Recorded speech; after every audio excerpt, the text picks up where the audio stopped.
After Tim lost his memory, he started treating me like his kept woman, bombarding me daily with his alpha male CEO talk. Woman, you started this fire, you put it out. Stick with me, and I guarantee you'll have endless riches. Is this your idea of an apology? I suggest you don't test my patience. I put up with all of it. Until that one night, high on passion, I leaned in and kissed him. His eyes narrowed, and he pinched my cheek. Remember your place. You're just a stand-in. Don't get any ideas about things you shouldn't. I tried to hold it in, I really did, but finally, I couldn't take it anymore and kicked him out of bed. A stand-in? You have one that got away? Damn it, I want a divorce. Tim went on a business trip. Tim got into a car accident. Tim's brain got scrambled.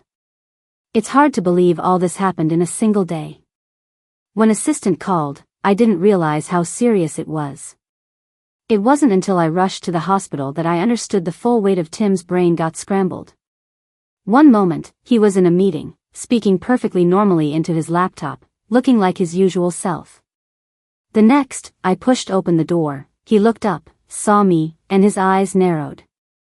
They held a mix of coldness, disdain, and casual indifference. Then, the corner of his mouth curled up. Woman, you're right on time. Tim closed his laptop and gave assistant an approving nod. Good work, assistant. You get a raise next month. Assistant just lowered his head. I ignored Tim's bizarre behavior for a moment, walked closer, and gently turned his face side to side to check for injuries. Thankfully, apart from a big bump on his forehead, there were no other wounds. It didn't look too serious. I sighed in relief. What did the doctor say? Tim suddenly grabbed my hand and pulled me forward. I lost my balance and tumbled into his arms. He wrapped an arm around my waist and gave me a roguish grin. Woman, are you worried about me? I shoved him away, feeling like I'd just seen a ghost. Assistant, standing nearby, looked incredibly awkward. Mia, could I have a word with you in private? It turned out Tim had an internal injury. In short, his memories were jumbled. He'd gone nuts. Assistant explained the situation. Tim currently believes you're his kept woman. The doctor said, for a speedy recovery, it's best if you play along. Try not to agitate him. I was silent for a long moment, taking several deep breaths before I asked, when did he become like this? Assistant looked down. As soon as he woke up. His phone wallpaper was your photo. He glanced at it, and then. Assistant paused for a few seconds, as if finding it difficult to say. Then he told me that you'd caught his attention, and he wanted all your information within 3 minutes. I closed my eyes. It was utterly ridiculous. But I had to accept reality.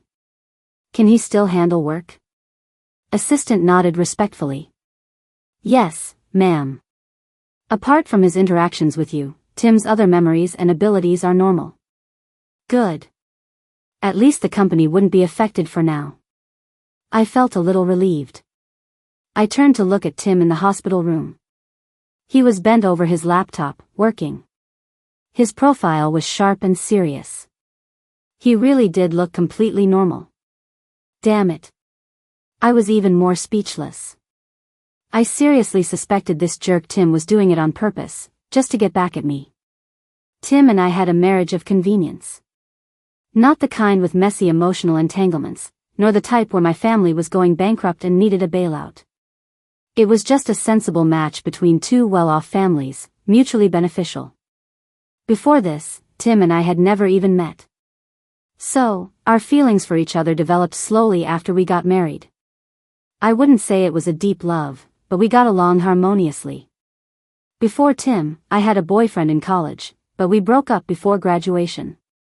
He moved back to his hometown, and we never saw each other again.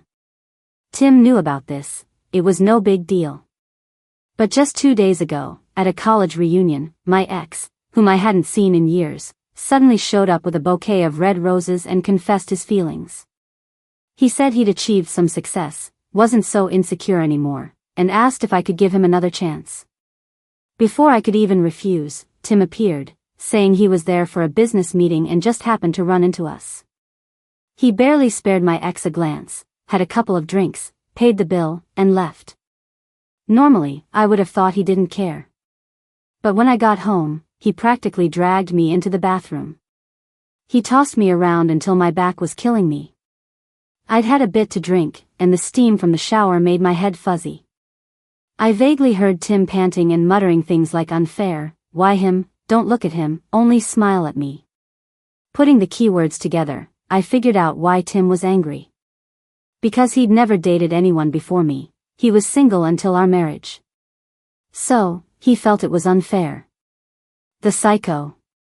Who told him not to date in college? It wasn't like I stopped him.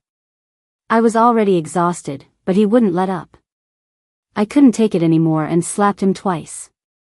Tim looked good, had a decent body, but he was incredibly petty. Once, I accidentally walked in on him while he was showering. Afterwards, he used it as an excuse multiple times to insist on showering with me, just to mess with me. I saw him once, he had to see me 8 times to feel even. This time, he was definitely doing this whole memory loss charade to get back at me for those 2 slaps. Since it wasn't anything major, I took Tim home. But in the car, he insisted I sit on his lap. I refused. He gave me that signature condescending look again and wouldn't let the driver start the car. Woman, don't test my patience. I don't like to repeat myself. Get over here yourself. The driver looked like he was about to burst from holding in his laughter, his face flushed. I was afraid he'd pass out from lack of oxygen. I gave in. I kept telling myself, forget it, forget it. Why argue with a crazy person? So, he sat in the car, and I sat on him. We finally got going. After a long, exhausting day, it was evening when we got home. I casually told him, Tim, make dinner. I want spicy chicken wings. No response. I turned around. Tim was frowning, lips pursed, looking not too bright. I waited quietly for his next act. Sure enough, his tone was icy. Is that how you speak to your benefactor? I really didn't have the energy to fight with him. I was starving. So, I said, expressionless, my dear sugar daddy, could we please have spicy chicken wings and braised eggplant tonight? Tim rolled up his sleeves and snorted. Woman, I'll indulge you just this once. Then he put on an apron and went to cook. Assistant was right. Tim was only acting crazy towards me, his cooking skills were as reliable as ever. After dinner, I put down my bowl. Do the dishes. Tim picked up his bowl, eyes narrowed. Don't push your luck. I was full and in a good mood, so I didn't mind playing along a little longer. I leaned on the table and said with a smile, oh, mighty benefactor, could you please do the dishes? Tim tried to suppress a smile, then collected the dishes and went to the kitchen. I'll indulge you just this once more. Today had been a complete write-off because of Tim, and company work had piled up. While he was washing dishes, I quickly opened my laptop to look at reports. I got absorbed and didn't notice Tim walk over. He must have slipped into some new character because he tossed a black card at me. Don't worry. Now that you're with me, I'll take care of your family's debts. You don't have to wash dishes at that restaurant anymore. From now on, just stay home and wait for me. But remember one thing, I can give you anything but my love. Tim said his piece and left, not giving me a chance to respond. I could only roll my eyes so hard at his retreating back. Tim's brain might be fried, but mine wasn't. Why would I stay home waiting for him? I wasn't some concubine in his harem. For the next week, I waited for Tim to leave, then drove to work from a different exit. It went smoothly at first.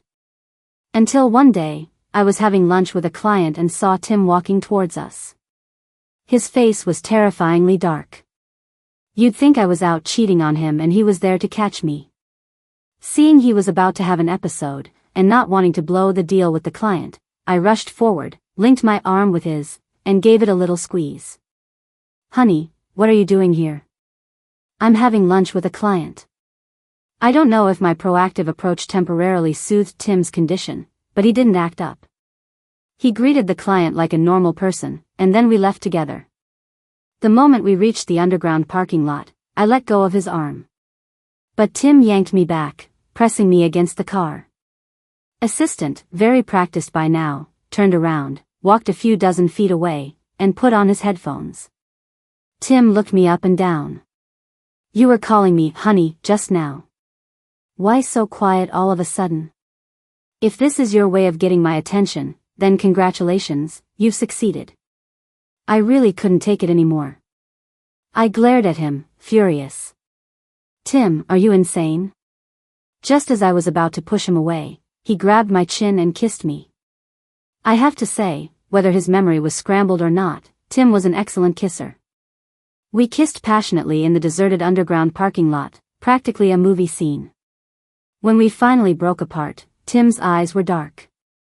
He gently pressed his thumb against my lips. What a troublesome little vixen. After leaving the mall, I took Tim to his family's home. He hadn't been back since the accident that messed up his brain. His mom had called yesterday, asking us over for dinner. I'd been embarrassed enough lately. So, after parking the car, I warned Tim, eat more, talk less later, understand? Tim narrowed his eyes. Are you ordering me around? I closed my eyes, trying hard not to slap him. No, I'm begging you. Tim's lips curled slightly. Got it. Once inside, Tim obediently played the cool, aloof role. After greeting everyone, he went to the study with his dad. I breathed a sigh of relief and sat chatting with his mom in the living room. Just before dinner, Tim came downstairs, but I didn't notice him at first. Left unsupervised for a moment, he had another episode. He suddenly sneered. Mia, so this was your plan? Bringing me to the family home just to get close to my parents, so you can secure your position later, is that it? How did I not realize before what a scheming woman you are? As Tim's mom stared in horror, I closed my eyes in despair. When no one responded, Tim continued his own monologue. Whatever. It's only because you love me too much. It's rare for you to put in so much effort for me. But you'll never have my heart. The meal was a disaster. No one had an appetite, except Tim himself. Throughout dinner, he'd sneer, then snort, then give me that pie chart gaze of his, scaring his parents half to death. His mom had originally planned for us to stay the night, but after dinner, she practically shooed us out the door like we were carrying a plague. I was so sick of these strange looks. Back home, while Tim was in the shower, I quickly contacted various neurologists. He needed to be treated, fast. If he didn't get better soon, I was going to lose it too. But getting sick is always faster than getting cured. Before I even got any definitive replies from the doctors, Tim came out of the shower. He wasn't wearing anything but a towel around his waist. Water droplets trickled down his tan skin, over his pecs and abs, and disappeared further down. I have to admit, Tim had an amazing body. I swallowed hard. Tim was very pleased with my reaction. He scooped me up, pressing me tightly against his chest. The water stained my silk pajamas.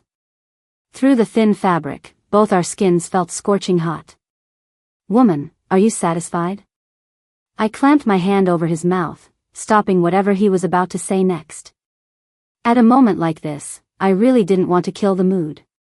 Tim's gaze slid down my neck, his eyes darkening. He averted his head slightly, his voice hoarse when he spoke. Woman, you started this fire, you put it out. Even though it was ridiculous, I couldn't care less anymore. Ever since Tim's accident, we'd been sleeping separately. At this point, nothing else mattered. I urgently needed to verify if his equipment was still working. Verified. No problems there. And Tim, working hard and sweating without a word, finally brought some peace to my world. At the peak of passion, I hooked my arms around his neck and kissed his collarbone. Tim froze for a second, then, as if someone had flipped his switch to overdrive, he accelerated wildly. I was being tossed around so much my back was about to break. Just when I couldn't take it anymore, Tim suddenly grabbed my chin. "You've been getting more and more out of line lately. Calling me honey in front of others, meeting my parents, and now using every trick in the book to seduce me. Woman, your schemes are endless. But don't forget your place. You're just a stand-in. Don't even think about things you're not entitled to." My mind exploded. A stand-in? I was a stand-in?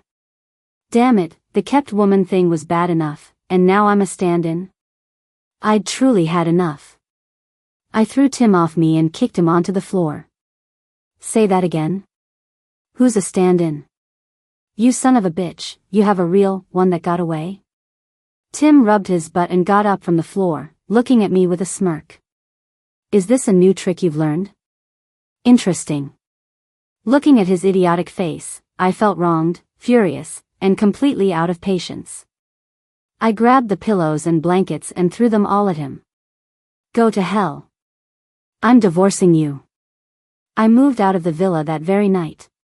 While I was packing, that jerk Tim just stood there watching, even adding fuel to the fire. "Woman, don't push your luck. Do you think this will get my attention? Don't even dream about it." I threw a cushion at his face. He didn't move. I threw another cushion. He sneered. Finally, I picked up a vase. Tim ran. I quickly packed my bags, pushed my suitcase out the door, and saw Tim standing on the second-floor balcony, watching me. I flipped him the bird and drove off.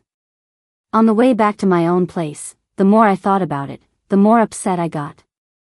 I ended up crying so hard I couldn't drive and had to call a designated driver. But angry as I was, I still had some sense. After all, Tim was currently not in his right mind. Who knew if what he said was true or false? So, I decided to remain skeptical about the stand-in claim for now and had someone look into it. When Tim and I first met because of our arranged marriage, we had a very frank conversation. He himself said he'd never been in a relationship. At the time, I assumed that meant he'd never liked anyone. Thinking back now, I was too careless. Never dated, what if he just never succeeded in wooing someone? And because he didn't succeed, she became the unforgettable one that got away. It made perfect sense. When I first met him, although I was satisfied with him in every aspect, I hadn't wanted to make a decision so quickly. It was Tim who came to my house the very next day, in a huge rush to discuss dowry and conditions, acting like he couldn't wait. At the time, I even wondered if there was something wrong with him physically. Now, it seemed plausible that I really did look like his one that got away. My mind was already a mess, and then that idiot Tim had to add to the chaos. He bombarded me with messages on WhatsApp. "Woman, even if you run to the ends of the earth, I'll drag you back. Stop throwing a tantrum. I don't like you like this. It's your honor to be her stand-in. You should be happy. Move back in tonight. Don't make me say it twice. My patience is limited. Woman, don't play with fire." I gave him the full block and delete treatment. Before I got the information I was looking for, Tim's mom found out we were fighting. She invited me for afternoon tea, originally intending to persuade me to be more tolerant of Tim's condition. But when I told her Tim was treating me as a stand-in, Mrs. Miller's expression froze for a moment. I keenly sensed something was off. Under my questioning, Mrs. Miller apologized and explained that Tim did indeed have a crush on a girl in college, but the girl already had a boyfriend, so Tim never even got a chance to confess. Mrs. Miller had never seen the girl, only often saw Tim staring blankly at a photo on his phone. She only knew the girl went to the same university as me. My heart turned to ashes. That bastard Tim. He actually dared to treat me as a stand-in. Mrs. Miller was a decent person. She didn't try to shield Tim just because he was her son. "Mia, dear, Tim is in the wrong here. When he was so eager to marry you, I thought he had moved on. Seeing you two happy these past 2 years, I was really pleased. I never imagined he could be such a jerk. If you really can't go on with him, a divorce is fine. We won't argue about the division of assets or anything." Mrs. Miller left, and I sat alone in the coffee shop, dazed. Before meeting her, I'd held on to a sliver of hope, thinking Tim was just spouting nonsense because of his condition. I even secretly hoped it was all just a misunderstanding. But reality is often so dramatic. Initially, I didn't have strong feelings for Tim. I just thought he was a good match as a marriage partner. After all, I'm a businesswoman. I was bound to use marriage to consolidate company interests. Even if we lived separate lives after marriage, it would be fine as long as we weren't too outrageous with each other. Marriage, love, they weren't supposed to occupy a large part of my life. But because of Tim, my heart slowly softened. I'm lazy and often impatient with daily life. Work was already busy enough, so meals were usually whatever was convenient. But since marrying Tim, he'd mostly done the cooking, and our tastes aligned perfectly. He always made my favorite dishes. My dad's health wasn't good, so I took over the family business early on and got used to shouldering everything myself. In the early days of our marriage, I often got so busy I'd forget I even had a husband. Tim would wait up for me, no matter how late, so we could go to bed together. Later, he started bringing me little gifts every day when he came home, sometimes a bouquet of flowers, sometimes a dessert, sometimes a paper boat he'd folded during a boring meeting. He said he wanted me to slowly get used to having him in my life. Once, I was on a business trip abroad and caught a nasty flu that was going around. Tim flew over to take care of me without a second thought. I thought he was making a big deal out of nothing, but he just said he wasn't busy anyway. Married for 2 years, I genuinely wanted to build a life with him. I never imagined that all his attentiveness towards me was borrowed light from someone else. My phone rang. It was a file from my assistant. I opened it. It showed that Tim had personally planned a confession ceremony last month. This business trip was just to confirm the venue and arrangements. So, his one that got away was back. He was planning a proposal before we were even divorced, handling everything himself, even getting his brain scrambled in the process. In our 2 years of marriage, apart from his flirty lines in bed, he had never once confessed his love to me. Tim, what a player. The stand-in situation was pretty much confirmed. Tim and I were done. I had a lawyer draft a divorce agreement and send it directly to Tim's assistant.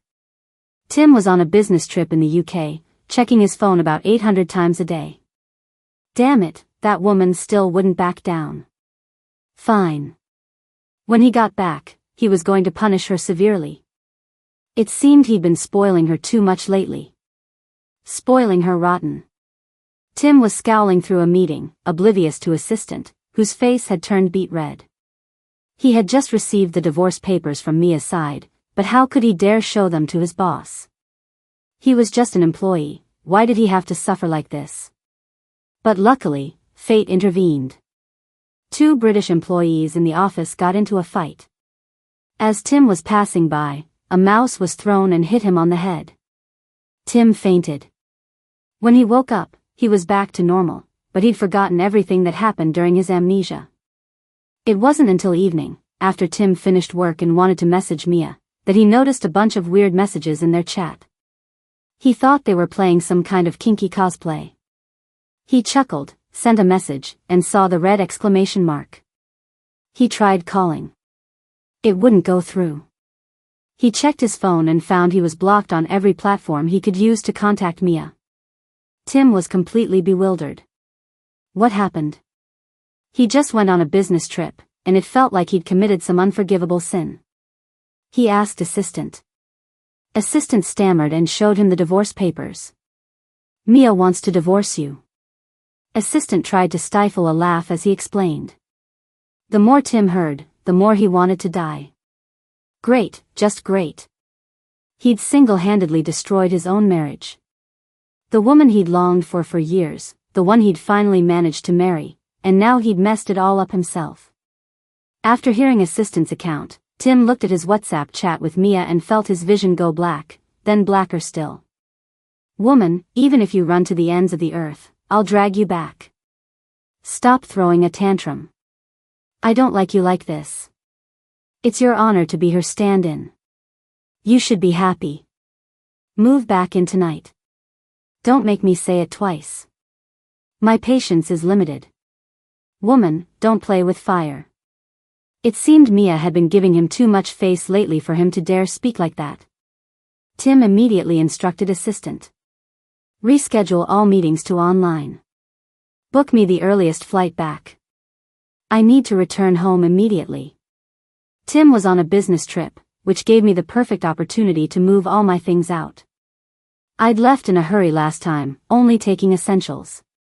This time, with the divorce pending, everything had to go. I hadn't realized how much stuff I had accumulated while living here. 2 years, and our lives had become so deeply intertwined.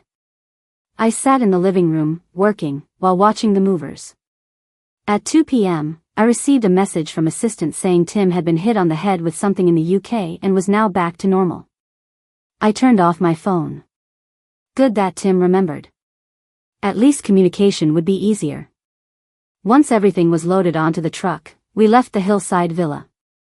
As the house receded in the rearview mirror, I still felt a pang of sadness. This place had been, in a way, our marital home. But if Tim dared to humiliate me like that, I'd eat my hat if I didn't snatch a few of his projects. Because it all happened so suddenly, the news of our impending divorce hadn't been made public yet. It affected the stock prices of both our companies, so we'd need a PR team to carefully craft the announcement. Only a few of my close friends knew. They cursed Tim out several times and then invited me out to get drunk with male models. I wasn't interested. Tim was just a jerk. He wasn't worth losing my mind over, and I wouldn't stoop to his level and find a stand-in. This stand-in crap was just an excuse for being a scumbag. So, I stayed late at the office, working. I chose to heal my emotional wounds with my career. Hopefully, within a few years, I could bankrupt Tim. How else could I soothe my anger? I worked with a vengeance, finishing a week's worth of documents, and was still wide awake late into the night. In the dead silence, I heard footsteps outside my door. My company's security system was tight, no stranger could get into my office area. So, I wasn't worried about someone trying to harm me. I thought it was an employee who had forgotten something and come back for it. But then my office door opened directly, revealing Tim's punchable face.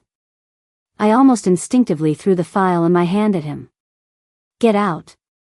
Tim, quick as lightning, caught the file. Not only did he not leave, but he also locked the door. I pulled out my phone and dialed 911. Before the call connected, Tim snatched it away and forcefully pulled me into his arms. There was a faint weariness in his eyes, but his words were teasing. Honey, are you trying to kill me? I don't know why, but my first reaction to that was, finally, no more alpha male CEO lines. Seeing the normal Tim made me even angrier. I struggled hard and finally freed a hand to slap him. You bastard, let go of me. Tim's head turned slightly from the slap, but he still held me tight. He chuckled and offered his other cheek.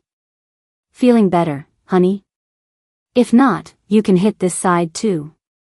Why did the non-amnesiac Tim seem even more unhinged? I glared at him. Tim, don't push it. What do you want? What? Still want to play the stand-in finally gets the guy storyline with me? Take a good look at yourself. Do you even deserve it? Tim was still grinning, even audaciously resting his head on my shoulder. I don't deserve you. I only deserve to be your stand-in. It's my honor that my wife loves me. I'll only love my wife for the rest of my life. Crazy. Tim must be crazy. Tim held me like that for 20 minutes. No matter how much I struggled, I couldn't break free. I was exhausted even if he wasn't. Tim, what do you really want? I'm telling you, the moment you treated me as a stand-in, we were over. Just wait for me to bankrupt your company. Tim sensed I had stopped struggling and chuckled. Cool down. If you've cooled down, I can explain everything. I hadn't cooled down, I was just out of patience. Damn it, who was the real tease here? Tim sat me down on the sofa with him, massaging my legs while he told me the story of his secret crush on me. Yes, the kept woman, the stand-in, and the one that got away, it was all me. I'd always thought Tim and I had never met, but actually, I just didn't remember him. In my junior year of college, my school club co-hosted a music event with the neighboring university. It was basically a bunch of music lovers setting up a stage on the athletic field to perform. I'm a bit tone-deaf, but I'm flexible and had learned some dance as a kid. I wasn't supposed to perform that day. I was one of the behind-the-scenes organizers. But a sophomore girl who was supposed to do a popping routine suddenly felt unwell, leaving a gap in the program. I had no choice but to fill in. Tim remembered me from that day. He wanted to get my number after I danced, but I had just started dating someone then. He just bought me a bubble tea and left. After that, he often came to my university and ran into me many times, but I never once remembered him. Before graduating, I broke up with my ex. Tim wanted to pursue me, but he overheard me saying I didn't want to date for 2 years and wanted to focus on my career. Afraid of turning me off, he decided to wait. Later, when my parents started looking for suitable marriage partners for me, Tim immediately appeared and, as a matter of course, married me. I was silent after hearing his story. Why didn't you ever tell me any of this? Tim smiled. What's there to tell? Liking you is my business. You just need to enjoy being liked. Besides, I didn't want you to see me through rose-tinted glasses because of all that. I just wanted you to consider me for who I am. Anyway, I'd already married you. No matter how cold your heart was, I knew I could warm it up eventually. He said it so casually, but I suddenly felt a pang in my heart and didn't know what to say for a long time. Honey, I'm serious about you. Don't divorce me. I glanced at him and nodded slightly. Seeing my attitude had completely softened, Tim shamelessly snuggled closer, resting his head on my shoulder. Honey, my head hurts so much. Someone hit me with a mouse in the UK. He nuzzled my neck like a puppy, his hands not idle either, roaming and stoking fires everywhere. Oh no, igniting fires everywhere. His hair tickled me. I laughed and pushed him away, and then somehow, amidst the laughter, we started kissing. Tim lifted me from the sofa onto his lap, then picked me up and carried me into the adjacent break room. In a haze of passion, a single thread of rationality reminded me of something important. I grabbed a handful of Tim's hair, panting as I asked, what was that whole proposal plan about? Tim looked up. Oh, that. I heard you on the phone with a friend before. Weren't you saying we skipped all the romantic rituals and went straight to marriage? So, I was planning to properly confess my love to you. Honey, I can't promise much, but whatever others have, you'll have too. Okay, so it was me again. It had always been me. No kept woman, no stand-in, just unwavering love from the very beginning. Once the misunderstanding was cleared up, the divorce was off the table, and I moved back into the hillside villa. When Tim and I went to his parents for dinner, Mrs. Miller was beaming. Firstly, her son wasn't acting crazy anymore, and secondly, the family was harmonious again. Only Tim was speechless. Mom, you're really something. When other people's kids are getting divorced, the parents try to reconcile them. You, on the other hand, were egging my wife on to divorce me. Am I even your biological son? Mrs. Miller glared at him, exasperated. You have the nerve to say that? If you had just said once that Mia was the one you liked, would there have been this misunderstanding? You don't speak up and then blame others. And that crazy act of yours, I don't even want to talk about it. If Mia hadn't been so tolerant and forgiving, would have had you committed to a mental hospital. Mrs. Miller still shuddered thinking about Tim's amnesiac state. I couldn't stop laughing. That night, we stayed over at Tim's family home. Tim suddenly hugged me and asked, Honey, when my memory was messed up, did you find me annoying? Yes, I did. Going out with him was so embarrassing. But then again, not that annoying. After all, when he thought he was an alpha male CEO, he still did his chores pretty well. I thought for a long time and, for the sake of family harmony, decided to tell a white lie. It was okay. A bit unhinged, but also kind of cute. I wasn't annoyed, but I wouldn't want to go through it a second time. Tim chuckled and pinched my cheek. You're such a diplomat. As he spoke, his hand started to wander again. Honey, you've been through a lot. Let me make it up to you right now. After Tim and I had our heart-to-heart, I learned that he'd always thought I didn't love him as much. That's why seeing my ex-boyfriend triggered such a massive insecurity crisis. So much so that the day before his business trip, he dreamt that my family went bankrupt and he forcefully took me, engaging in all sorts of coercive romance scenarios. The dream really satisfied him. He was still replaying it in his mind on the way the next day, and then, while lost in thought, he got hit, and his memory went haywire. I was speechless when I heard this. But I also did some self-reflection. Compared to Tim, I had indeed expressed my feelings for him much less. Plus, with work being so busy and our married life being relatively harmonious, I hadn't noticed any problems. So, I decided to make it up to him. Alpha male CEO, huh? Who couldn't play that part? Coercive love, huh? Who couldn't do that? I was about to make him feel the full force of my overwhelming affection. I spent a month preparing, personally devising a plan. All along Tim's route from home to the office, I had banners hung up, filled with all sorts of cheesy pickup lines. Additionally, major shopping malls and electronic billboards displayed them 24/7, especially the huge LED screen directly opposite Tim's office, that was a prime spot. Tim, I want to buy a piece of land. What land? Your undying devotion. Tim, I ate a peach today. What kind? The I can't escape loving you kind.